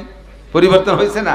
প্রত্যেকটা বাড়ির মেয়েদেরকে কমপক্ষে নুরানি প্রশিক্ষণ দেন। মাদ্রাসায় নুরানি পর্যন্ত পড়াইলে ক্লাস 3 পর্যন্ত বাংলা ইংরেজি পড়া হয়ে যায়। প্রাইমারিতে দিলে ওর সাথে আর কেউ পারবে না ইনশাআল্লাহ, এত ফার্স্ট ক্লাস পড়া। এখানে পড়াইতে টিউশনই করার লাগে না, সাররা জায়গায় বসে মাদ্রাসার হুজুররা মুখে মুখে পড়ায়, সব মুখস্থ করায় দেয় আল্লাহর রহমতে। এত সুন্দর প্রশিক্ষণ ব্যবস্থা। এই প্রতিষ্ঠান যদি দরকার হয়, হুজুররা একা একা কিভাবে করবে, কর্তৃপক্ষ কয়েকজন মানুষ তারা কিভাবে করবে, আমরা সকলে মিলে একটু সাহায্য সহানুভূতি করতে পারবো না ইনশাআল্লাহ? নবীর দিনকে বাস্তবায়ন করার জন্য, আল্লাহ নবীর আদর্শ বাস্তবায়ন করার জন্য, আল্লাহ ওয়ালি মহিলা গঠনের জন্য সকলে একটু হাত বাড়াবো ইনশাআল্লাহ। পুরুষ মাদ্রাসার ছেলেদেরকে ছাড়িয়ে দেয়, যা বাগানেতে বাঁশ কাটিয়ে নিয়ে আয়। মহিলা মাদ্রাসার মাইকে যদি বাগানে বাঁশ কাটতে ফাটাইতে যা, সবার জন্য বাঁশ কাটিয়ে নিয়ে আয়। সাই গোষ্ঠী মিলে কি একটা বাঁশ কাটিয়ে এটা নিয়ে বেরোতে পারবে? আর বাগানে মহিলারা বাঁশ কাটতে গেলেও ফিরে আসবে, কারণ বাগানে দো পাইয়ে গাঁজা খা শিয়েল আছে না, অ্যাক্সিডেন্ট হয়ে যাবে না? কাজে ওরা কিছু হতে পারবে, ওরা থাকবে বাড়ি, আমরা একটু সাহায্য করবো। রাজি আছেন তো ইনশাআল্লাহ? 1 নম্বর আদর্শ হলো নবী পাক বলেন লাউলা আনা শুক্কা আলা উম্মতি লা আমারতুম বিসওয়াক ইনদা কুল্লি সালাত। আমি যদি উম্মতের উপরে কঠিন মনে না করতাম, তাহলে 5 ওয়াক্ত নামাজের জন্য, তার নামাজের সময় তার জন্য আমি ওই মেসাককে ওয়াজিব করে দিতাম। মেসাক এত গুরুত্বপূর্ণ। হুজুর বলেন যদি কোনো ব্যক্তি, আমার মেসাক এত ভালো লাগে, হুজুরের এন্তেকালের সময়, এন্তেকাল সেলেসা শুরু হয়ে গেছে, আয়েশার বুকের উপরে হুজুর ট্যাগ দিয়ে শোয়া, হুজুরের মাথা আয়েশার থুতিয়ার হলকমের মাঝখানে এরকম মিশেলো, এর ভিতরে হুজুর শ্বাস কখনো বন্ধু বন্ধু হয়ে যাচ্ছে, আবার ছাড়তিছে, চোখ বড় হয়ে যাচ্ছে, গ্যার গ্যার করতেছে সেলেসা ভিতরে। এর মধ্যে আয়েশার ভাই আব্দুর রহমান ইবনে আবু বকর, উনি ওই সামনে আইসা মেসাক করতেছে, মেসাক করতে করতে আসছে। হুজুর এই অবস্থার ভিতর দিয়ে আব্দুর রহমানের দিকে বারবার তাকাচ্ছে, কথা বলতে পারতেছে না। হযরত আয়েশা টের পেয়ে বলতেছেন, ইয়া রাসূলুল্লাহ তাস্তাকু, হুজুর মেসাক করবেন? হুজুর চোখ দিয়ে ইশারা করলে, হ্যাঁ মেসাক করবো। আয়েশা বলেন, ভাই তাড়াতাড়ি মেসাকের ব্যবস্থা করো, তাড়াতাড়ি আমার নবী মেসাক করবে, নবীর হালাত ভালো না। আব্দুর রহমান দৌড় মারছে মেসাক আনতে, আয়েশা পিছন দিয়ে ডাক দেও, ভাই তুই যাস, দাঁড়া দাঁড়া দাঁড়া দাঁড়া, তোর মেসাকের এক পাশ চাবাইছিস আর এক পাশ ভালো আছে, তুই একখান নতুন মেসাক বানায় আনতে আনতে যদি ফাঁকে আমার নবী ইন্তেকাল করে যায়, তাহলে এই দুঃখ আমি জীবনে সামলাইতে পারবো না। আমার নবী কোনোদিন আমার কিছু বলছে আর তা আমি করি নাই, এরকম কোনো দিন যাই নাই, আর আজকে মেসাক চাইছে দিতে পারবো না, এটা আমার মনে খুব বড় দাগ কেটে থাকবে। তোর মেসাকটা দিয়ে এক পাশ চাবাইছিস তো আর এক পাশ ভালো আছে, ওই পাশ, সেই পাশ হুজুরের রাতে দেশে, হুজুরের মুখে সেই শক্তি নাই যে মেসাকটা চাবাই নরম করবে। আয়েশাকে ইশারা করলেন, আয়েশা মেসাক চাবাই দাও। আয়সা মেশাক চাবাইছে, চাবানোর ভিতর দিয়ে মেশাকের ভিতরে লালা ঢুকে যায় না, মুখের লালা ঢুকে যায়। এই জন্য আয়সা বললেন, আব্দুর রহমান পানি আনো তো, ধুয়ে দেই। হুজুর ইশারা করলেন, না ধুইও না। ইশারা করলেন, ধুইও না, তোমার লালা সহ মেশাক আমারে দাও। এই লালা সহ দিয়ে মেশাক করছে। আয়সা বলেন, অন্য হুজুরের অন্য স্ত্রীদের চাইতে আমার একটু আত্মগর্ব একটু বেশি, কয়েকটা কারণে। তার মধ্যে একটা হলো, হুজুরের অন্য স্ত্রীকে নিয়ে হুজুর এক জায়গা থাকলে জিব্রাইল ঢুকতেন না, বাইরে থেকে দেখে চলে যেত, মহিলা কাছে আসতেন না। আর আমার কোলের মধ্যে মাথা থাকা অবস্থায় জিব্রাইল আসতেন। এলে এক।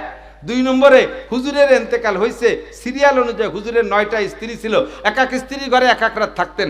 আমার ঘরে যে রাত থাকার, যে টাইমটা থাকার, ওই টাইমের হুজুর ইন্তেকাল করছেন। এক এক সপ্তাহ করে থাকতেন, আমার সপ্তাহের ভিতরে হুজুর ইন্তেকাল করছেন আমার ঘরে। 3 নম্বর হলো, মাতা রাসূলুল্লাহ সাল্লাল্লাহু আলাইহি ওয়াসাল্লাম অতবাকা রিকুহুমা রিকি, হুজুর ইন্তেকাল করেছেন এমত অবস্থায় যে হুজুরের থুক আর আমার থুক, আমার লালার হুজুরের লালা হুজুরের মুখের ভিতরে এক জায়গা হয়ে গেছে মেশাকের মাধ্যমে। 4 নম্বর, মাতা রাসূলুল্লাহ সাল্লাল্লাহু আলাইহি ওয়াসাল্লাম রাসু বাইনা হাকিনাতি ওয়া জাকিনাতি, হুজুর ইন্তেকাল করেছেন এমত অবস্থায় যে হুজুরের মাথা আমার থুতি আর হলকুমের মাঝখানে ছিল। এই কয়েকটা দিক দিয়ে হুজুরের অন্য স্ত্রীর চাইতে আমার একটু গর্ব বেশি। বলতে চাইছি এ কথা, হুজুর মেশককে কত ভালোবাসতেন যে মৃত্যুর সময় মেশক করেছেন। 1 কোটি টাকা দামের বিরাজ যদি কোনো বিরাসের দাম থাকে 1 কোটি টাকা দাম, আর 1 লক্ষ টাকা দামের যদি কোনো পেস্ট থাকে, এই 1 কোটি টাকা দামের বিরাজ দিয়ে 1 লক্ষ টাকা দামের পেস্ট দিয়ে 100 বছর বিরাজ করলেও একটা নেকি আপনি পাবেন না। দাঁত মাজার নেকি, মেশকের যে নেকিটা আপনি পাবেন না। আর একটা গাছের ডাল কেটে একবার যদি 3 বার ডলা দেন মুখে, আপনার আমলনামায় 100 শহীদের সব লেখা হবে। হাদিসে আছে, হুজুর বলেন, যে ব্যক্তি রেগুলার 5 ওয়াক্ত ওযুতে মেশক করে, ওই লোকটার সবচেয়ে বড় লাভ হলো মরণের সময় কলেমা নসিব হবেই হবে। আল্লাহ তাআলা আমাদের আমল করার তৌফিক দান করুন। হুজুরের একটা আখলাকের কথা বললাম। হুজুরের আর একটা স্বভাব, দস্তারখান ছাড়া খানা খাইতেন না। হুজুরের আর একটা স্বভাব, সাক্ষাতে সালাম করতেন। হুজুর মুসাফা করতেন, হুজুর মুআনাকা করতেন, কুলাকুলি করতেন, মিষ্টি ভাষায় কথা বলতেন, হেসে দিয়ে কথা বলতেন। এগুলো সব আমার নবীর আখলাক। আমাদেরকে আল্লাহ তাআলা এই আখলাক শেখার তৌফিক দান করে, বলেন আমিন। পারিবারিক অবস্থা অনেক লম্বা, ওদিকে পিছনে লম্বা হয়ে গেছে ওয়াজ বেদায়, আর আজকে কথা বাড়াতে পারতেছি না। সামনে শুধু এতটুক কথা, হুজুরের স্ত্রীদের ভিতরে সবচেয়ে বড় পণ্ডিত সাইয়্যিদা আয়েশা সিদ্দিকা রাদিয়াল্লাহু তাআলা আনহা। ১৬ লক্ষ সাহাবাদের ভিতরে সবচেয়ে বড় আলেম যারা ছিলেন ৩-৪ জনের ভিতরে আয়েশা একজন ছিলেন। কাজেই মেয়েদের শিক্ষা, দ্বীনি শিক্ষা, উচ্চ শিক্ষায় শিক্ষিতা হওয়া, এটাও নবীর সাহাবাদের ভিতরে থেকেই চলে আসছে। এখন আমাদের দেশের মেয়েরা নড়াচড়া হবে না, দোয়া করে দেবো, বেশিক্ষণ না, কথা চাহিদা পুড়িয়ে গেলে বোঝা যায়। আর বলবো না, এখন বুঝছি আপনাদের চেয়ে আমি ক্লান্ত বেশি, গরমে সিদ্ধ হয়ে যাচ্ছে। আবার ওই পাশে যে সম্মেলন ছিল, ওই করে টেটে আর বাড়ি যাই নেই, সেই অবস্থায় চলে আসছি। আর তো ঘুম তো হয়ই না। এরপরে আবারও প্রত্যেক দিনই মাহফিল চলতেছে, শুরু হয়ে গেছে, দিনেও মাহফিল, রাত্রেও মাহফিল। আমি ক্লান্ত বেশি, এত কথা বলবো ভাবি নাই, আইসে গেছে তাই বলে ফেলাইছি। শেষ কথা হলো, আমরা সন্তানকে ভালো বানাইতে চাই, এরকম সব আব্বার চাহিদা না। সন্তানটা আব্বা নিজে চোর হলিও ছেলেটা চোর হোক, খুব একটা আব্বারা চায় না। আব্বা নিজে গাঁজা খালিও ছেলেরে বিড়ি খাতি দেয় না, এরকম না আমাদের স্বভাব। আব্বা নিজে কবটা কিছু জানে না, অথচ ছেলেরে ইংলিশ মিডিয়ামে পড়ায় বিশ্ববিখ্যাত বাড়াবে, এইটা আমাদের দাবি। নিজে খারাপ হলেও সন্তান খারাপ হওয়াটা কোনো আদর্শ আব্বা চায় না, আদর্শবান আব্বা চায় না। সন্তানকে ভালো বানাইতে হলে এই মাঠে ময়দানে ওয়াজ করে একদিনের ওয়াজ দিয়ে ভালো বানানো সম্ভব না, তবলিগে 3 চিল্লা দিয়ে একবারে ভালো বানানো সম্ভব না, চরমুনের পীর সাহেবের কাছে মুরিদ করলে একদিনে পীর হয়ে আসবে না। এই সন্তান যদি ভালো সন্তান পাইতে হয়, তাহলে আগে লাগবে ভালো মা। কি লাগবে? ভালো ফসল ফলাইতে হলে আগে ভালো জমি কিনতে হবে। নুনা জমিন রে চাষ দিয়ে বেসন বুনইয়া লাভ নাই। আইরিও বাইরিও আগাই নিয়ে বাগাই নিয়ে আসুসা আপাও দুয়া, পর্দা নাই, কুশিদা নাই, গান গায়, বাজনা গায়, এই ইত্যাদি করে বেপর্দা করে আট বাজার করে বেড়ায়। এই সমস্ত বেহায়া দাইজুস ব্যবসা প্রকৃতির বউ একটা বিয়ে হবা, আর তার পেটেতে মঈনুদ্দিন চিশতি হবে, আব্দুল কাদের জিলানি হবে, ও কোনোদিনই হবে না। ওর পেটে হবে এরশাদ শিখদের কানা, জাহাঙ্গীর আর পিসি হান্নান। দেশের যত সন্ত্রাস মন্ত্রাস আবাজাবা পয়দা হবে, ঠিক কি ঠিক না? এখন আদর্শ মা হইলে আদর্শ সন্তানের আশা করা যায়। আদর্শ মা স্কুলেও পয়দা হয় না, আদর্শ মা কলেজেও পয়দা হয় না। ও জায়গা মাতৃত্বের শিক্ষাই নাই। মেয়েদেরকে প্যান্ট পরা শিখায়, মেয়েদেরকে শার্ট পরা শিখায়, মেয়েদেরকে সিগারেটের প্রশিক্ষণ হয় শিখানে। মেয়েরা ছেলেদের সাথে আগানে বাগানে দাঁড়ায় দাঁড়ায় গাঁজা এবা খায়। কথা বলুন ঠিক কি ঠিক না? মেয়েরা প্যান্ট শার্ট পরে, মেয়েরা বব কাটিং চুল কাটে, আর বিভিন্ন জায়গায় ছেলেদের সাথে পার্কিং করে বেড়ায়। সেই মেয়ের এমন একটা মেয়েকে বউ বানাবেন আর তার পেট দিয়ে ভালো সন্তানের আশা করবেন? এটা খুব কম, এটা কখনো সম্ভব না। যদি আল্লাহ দুনিয়াটা দিয়ে ফেলে সেটা আল্লাহর কুদরতি সিস্টেম। তা আদর্শ সন্তান পাইতে হলে আদর্শ মা লাগবে, আর আদর্শ মা গড়ার কারখানা মহিলা মাদ্রাসা। ছোট্ট ছোট্ট মেয়েদেরকে দেখছেন না বোরকা পরে?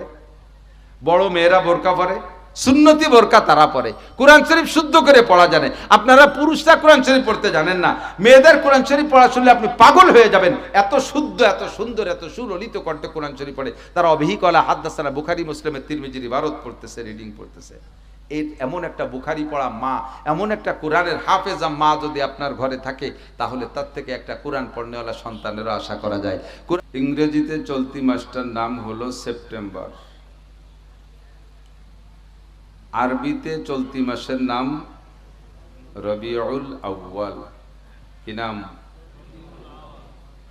সেপ্টেম্বর, অক্টোবর, নভেম্বর, ডিসেম্বর ছোট বড় সবাই চেনে।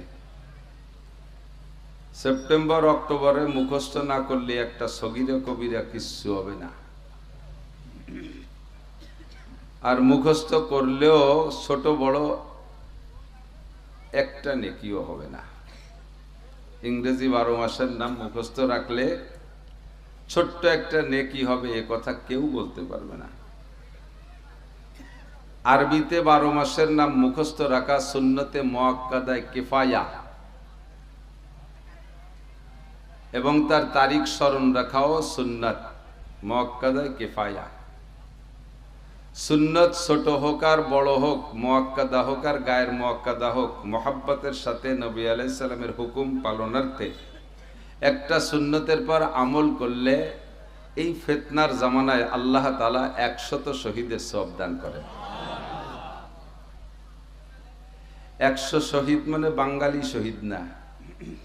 মাঝে মাঝে কোন কোন জায়গায় বাঙালি শহীদ, শহীদ হরিপদ,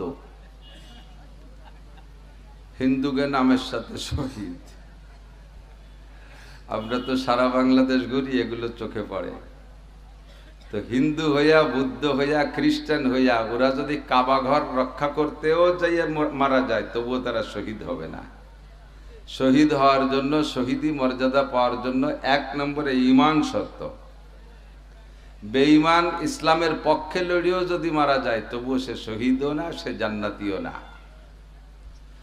নবী আলাইহিস সালাতু ওয়াস সালামের সাথে যারা উহুদ, বদর, খন্দক 27টে যুদ্ধে অংশগ্রহণ করেছিলেন, তন্মধ্যে যারা নবীর পক্ষে মুসলমান হইয়া সাহাবাই কেরাম শাহাদাত বরণ করেছেন, এই রকম শহীদের 100 শহীদের নেকি একত্রিত করলে যা হবে, হুজুর বলেন আমার আখেরি উম্মত একটা সুন্নতের পর আমল করলে সমপরিমাণ নেকি দেওয়া হবে। আমাদেরকে আল্লাহ তাআলা কত সুযোগ দিয়েছেন, কত ইনকাম সোর্স খুলে দিয়েছেন, কিন্তু আমাদের দুর্ভাগ্য আমরা ইনকাম করতে রাজি না। মাসটার নাম রবিউল আউয়াল মাস। একটু বেশি করে মুখস্থ রাখবো এজন্য, যে মাসে বিশ্বনবী মুহাম্মদুর রাসূলুল্লাহ সাল্লাল্লাহু আলাইহি ওয়াসাল্লাম দুনিয়ায় এসেছিলেন। কাফের মুশরিকদের ভিতরে হুজুর এসেছিলেন। বর্বরতার চরম অন্ধকার, এত বর্বরতা, এত মূর্খতা যে নিজের সন্তানকে জীবিত দাফন করে দিত আব্বাই। হাজী সাহেব যারা গিয়েছেন তারা সাথী হাজীদের, মুআল্লিমদের মাধ্যমে যদি জেনে থাকেন তো ভালো, নইলে আপনাদের জানার কথা না। স্বাভাবিকভাবে জেনারেল শিক্ষিত বা আপনারা যারা সাধারণ পাবলিক হজে যান, এ সমস্তগুলো তথ্য আপনারা জানেন না, বিদায় খোঁজেন না। আমরা কোরআন কিতাবে পড়ছি বিদায় ওগুলো খুব খুঁজি মক্কা মদিনায় যাইয়া। মক্কা শরীফেই কাবা ঘরের মসজিদে হেরেমের পাশেই মিসফালার দিক দিয়ে হেরেম শরীফে উঠতে বাম পাশে একটা নিচু জায়গা আছে। আপনাদের এই মাঠটা যতটুক এরকম বা একটু বড় হতে পারে, ওর ভিতরে 14টা পয়েন্ট আছে, একটু বড় বড় সাইজের পাথর 14টা পয়েন্টে।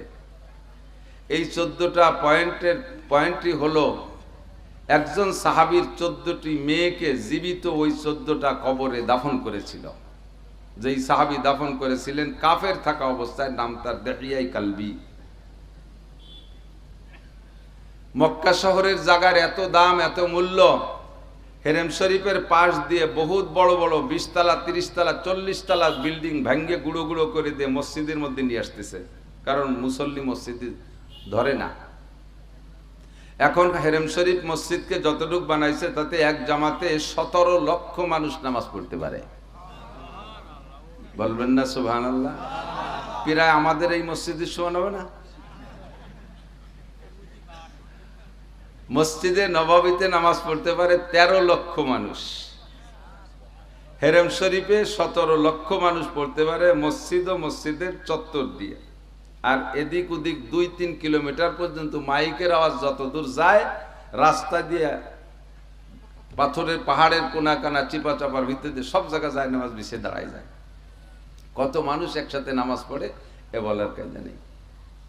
তো এত দামি জায়গা, বড় বড় বিল্ডিং ভেঙে মসজিদের মধ্যে নিয়ে আসতেছে, এই জায়গাটুক ফাঁকা রয়েছে পড়িয়া। আমি জিজ্ঞেস করলাম আমাদের পরিচিত শায়েখ, মক্কা থেকে যারা আমাদের এলাকায় আসছেন অনেকের সাথে পরিচিত আছি, এক শায়েখকে জিজ্ঞেস করলাম, শায়েখ এই জায়গাটারে মসজিদের মধ্যে নেয় না কেন? তো উনি বললেন, এই জায়গাটাকে মসজিদের মধ্যে নেওয়ার জন্য তো খনন করতে হবে, ও জায়গা তো মসজিদ করে খুব মজবুত করে, তো খনন করতে গিয়ে যতবার এক্সকাভেটরের পিন বসাইতে যায় 1-1.5 হাত মাটির তলে যাওয়ার পরে এত বিকট শব্দ হয়, দমদম করে শব্দ হয়, আর পুরো এই হেরেম শরীফের আশপাশটা কম্পন শুরু হয়ে যায়।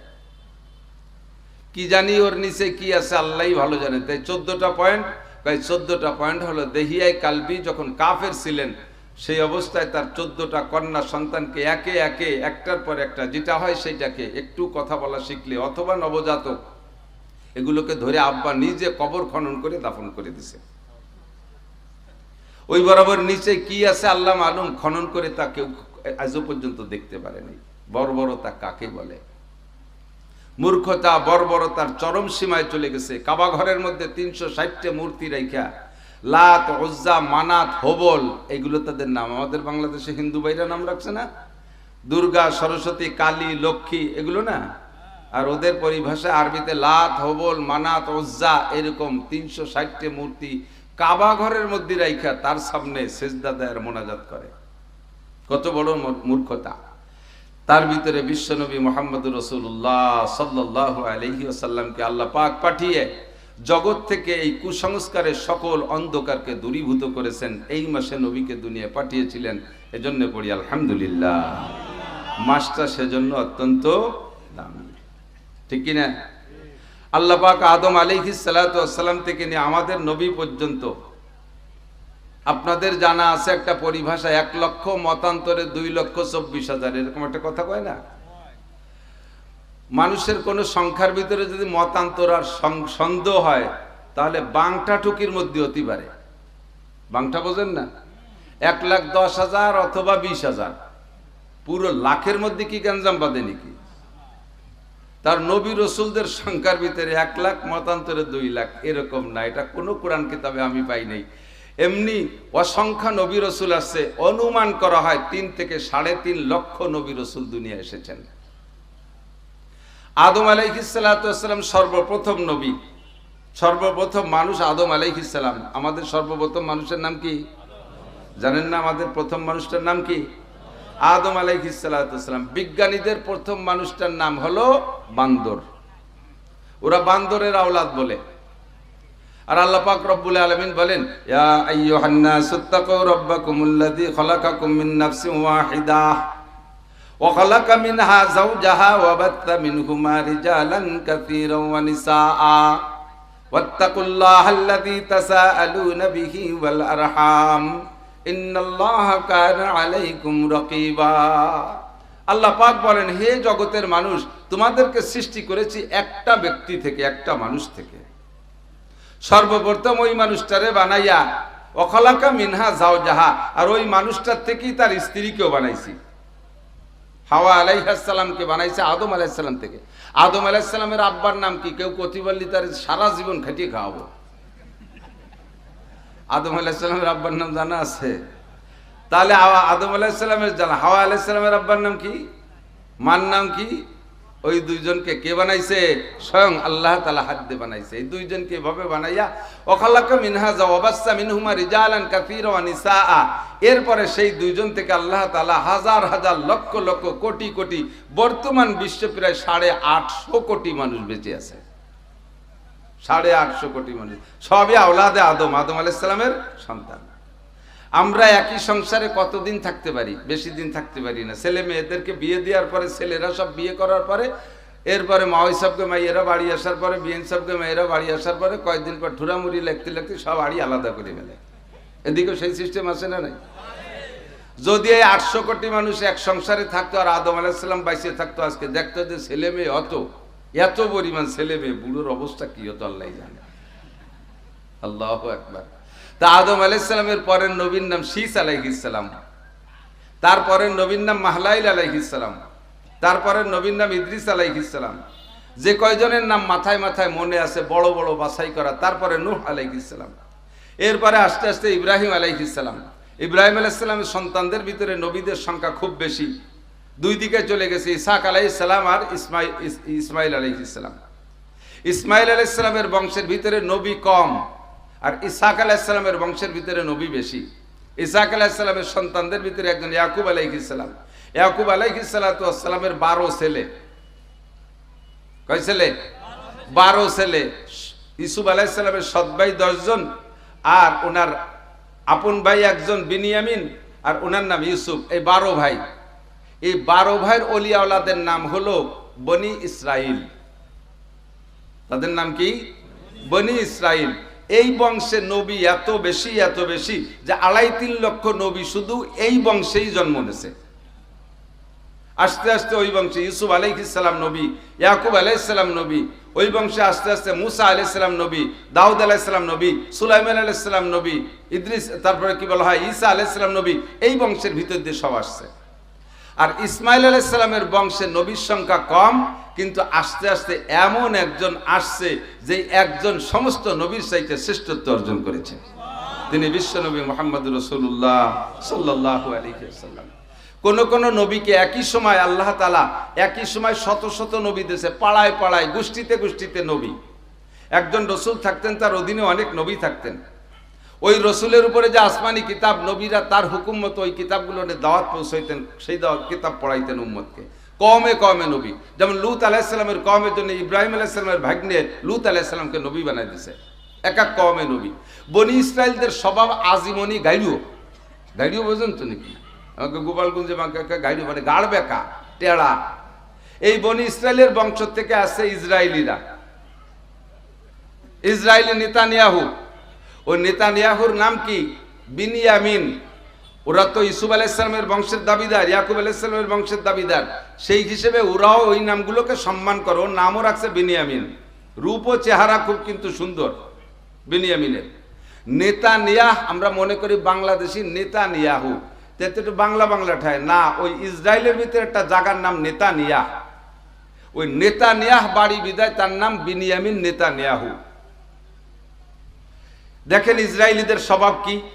এরা ইহুদি, এরা গন্ডার, এরা মূর্খ, এরা বেয়াদব, এরা উশৃঙ্খল। হযরত মুসা আলাইহিস সালাতু ওয়াস সালামকে তারা এই বনি ইসরাইল এমন কষ্ট দিয়েছে। মুসা আলাইহিস সালাম একে একে 9টা আলামত দেখাইছে নবুয়তির মুজিজা। একটা দেখে কিছুক্ষণের পরে ওটার আবার অস্বীকার করে ফেলে। কয় মুসা, তুমি যদি সত্যি নবী হও তাহলে আমাদের কিছু করে দেখাও। আল্লাহু আকবার। মুসা আলাইহিস সালাতু ওয়াস সালামের তাদের চোখের সামনে মুসা আলাইহিস সালাতু ওয়াস সালাম এক চাক মেঘ আইনা মাথার উপরে ঘর বানায় দিছে। একটানা 40 বছর এই মেঘে 1 ফুট বৃষ্টি বর্ষায় নাই, আর আকাশ থেকে সরিয়েও যায় না মাথার উপর থেকে। প্রখর রৌদ্রুর সময় ছায়া দিছে, সকাল বিকেলের মৃদু রৌদ্রুটা এটা গায়ে লাগছে ভিটামিন রৌদ্রু, আর প্রখর রৌদ্রু থেকে বাঁচাই দিছে। 40 বছরে এক চাক মেঘ মাথার উপর থেকে সরে যায় না, 1 ফুট বৃষ্টি নামে না। এটা হযরত মুসা আলাইহিস সালামের মুজিজা। এমন একটা ঘটনা যদি ঘটায় দেখানো যায়, তাহলে উনি যে আল্লাহর রসুল এ কথা মানতে কি আর কোনো সন্দেহ থাকে? সন্দেহ থাকার কথা। মুসা আলাইহিস সালাম 6 লক্ষ বনি ইসরাইল নিয়ে ফিরাউনের নির্যাতন সহ্য করতে না পারে নীল দরিয়া পার হয়ে চলে যাবেন বলে আল্লাহর হুকুমে হিজরত করতেছে, রওনা দিছে। রাতবার হাইটে নীল দরিয়ার পাড়ে যখন গেছে, এ সময় সবে সাদেক হয়ে গেছে।